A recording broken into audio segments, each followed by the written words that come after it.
Steve Basic Architect. Yeah, we're out here at our Build Show Build Boston site. And we're going to talk about what I term clean basement versus dirty basement. I've talked about it a little bit before. It is a strategy that I pretty much have been implementing in all of our designs thus far since its initial inception. Sometimes it gets a little bit more drastic, a little less drastic, but it's kind of tuned to whatever design allows. But what we're basically talking about is, you can see here, right? We have all of our floor joists here, but notice nothing is below the floor joist level, right? In New England, we do strapping. You can see all of our strapping, but all of our speakers, our lights, all of our ductwork, it is all inside the floor frame. This is what I would designate as the clean basement, right?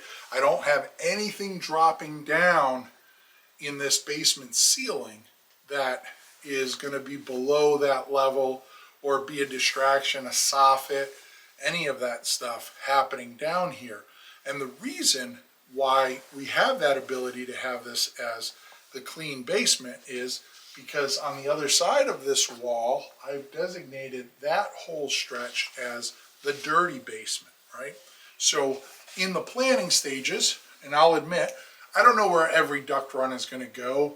I know that we're going to have some out here. Some of these are going to be like this one that goes all the way out to the exterior wall and feeds the floor above.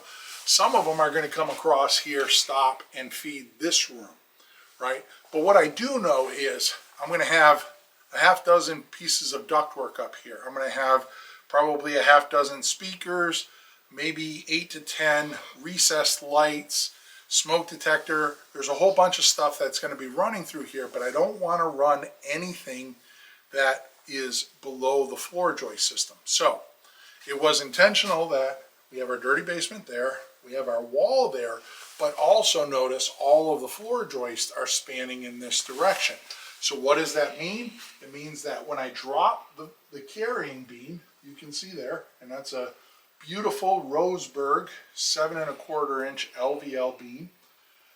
All of the ductwork now has the ability to run over the top side of that beam and into the dirty basement. So I've basically designed this media space so that it gets direct access from the dirty basement. That's the important concept here, not necessarily how many ductworks go there. Let's take a walk around the corner and you can kind of see the behind the scenes stage set. So as we come in here, you'll see we have a secondary electrical panel. We have our second Zender. We have our other Mitsubishi heat pump out here. But if you come over here, you can see pretty much all of the ductwork. Now, we avoided putting any of this in that room because we have the wall here with that drop beam.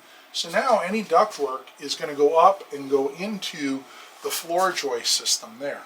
I tell all of the mechanical contractors, when we're in the dirty basement, we can hang stuff below it. We still want to be neat. We want to have it as close as possible, but you can see in some instances the Zender unit comes down, and instead of trying to find a place for these systems in a ceiling, we're able to mount those on the wall nice and cleanly.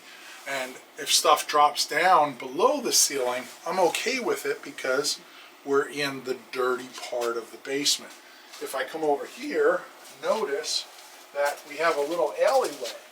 I've actually connected the dirty basement number 2 to dirty basement number 1. We have a bunch of storage. I'll hit the lights here so we can see it a little cleaner. Now, this is also a dirty basement. The media room is on the other side here. And again, notice we have a bunch of our Zender ports, our D boxes here, a bunch of ductwork. We have a bunch of our warm board loops that are coming down to the manifolds here. We have a second water heater over there.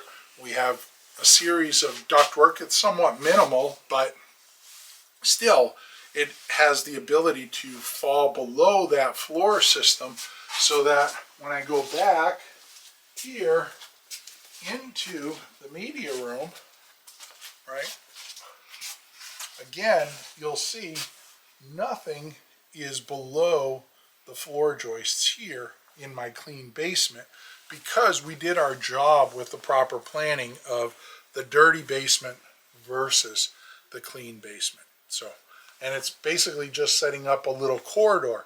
You know, traditionally that beam, you know, a lot of builders or whatever, 24-foot wide, 28-foot wide, they just run the beam down the middle, right? In this one, it's actually offset. It's probably about 17 feet on this side and about 8 or 9 feet on the other side.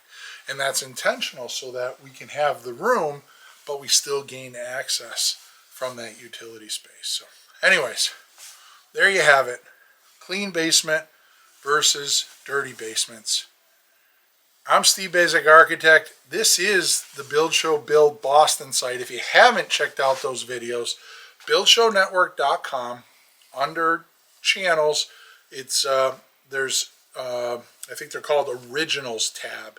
Go under the Originals tab. I have the Hilltop Arrow, which was a really exciting project that I did with Jake, but this one's Build Show Build Boston, and we take you right from day one where we tore down the house that was here and right up through the completed construction of this project. So I think we're going to be in total probably somewhere in like a 26, 27 episodes. So I know the, you know, through the holidays and such, go check it out. This might actually get posted after the holidays, so it might not make as much sense then. But anyways, go check those out. And if you're still looking for more, we are starting a brand new series. It's a multi-generational house with a full walkout, ADU, accessory dwelling unit in the basement. It is a very modest 2,000 square foot house, and I believe we're going to have about 12 episodes there where we're going to follow through the construction. So a little teaser. Yeah. All right. Steve Baczek, Build Show Build Boston site. Until next time, long live our buildings.